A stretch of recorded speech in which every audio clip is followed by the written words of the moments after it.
কজন স্থগিত হয়েছে। আপনার বিএনপি খুব হার্ডলাইনে অবস্থান করতেছে। কী বিষয় নিয়ে আলোচনা হবে, আজকের বিষয়বস্তু হলো আপনারা সবাই শুনবেন।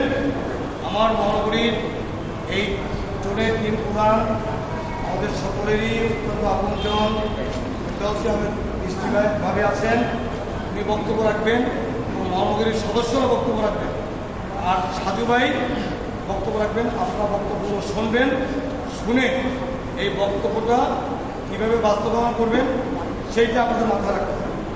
অতএব এর বিপক্ষে আর কোনো বক্তব্য নেই।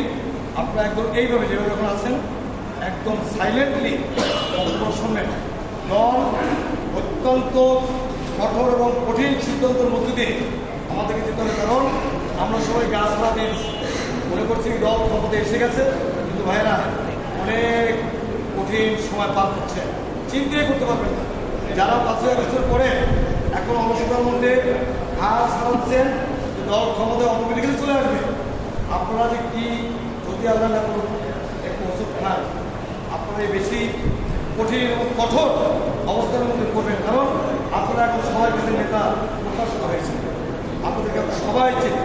এই জন্য আপনাদের আমাদের এবং দলকে বাঁচানোর জন্য আজকের এই সিদ্ধান্তগুলো শুনবেন। নিশ্চিতভাবে বক্তব্যের মধ্যে দিয়ে শেষ হবে। সুব্রতকে অনুরোধ করবো আমাদের মহানগরীর নেতাদেরকে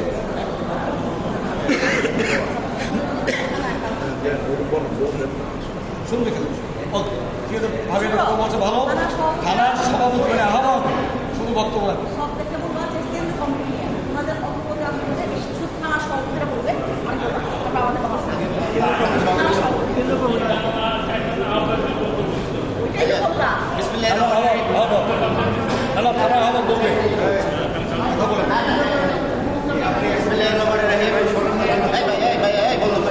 এই রকম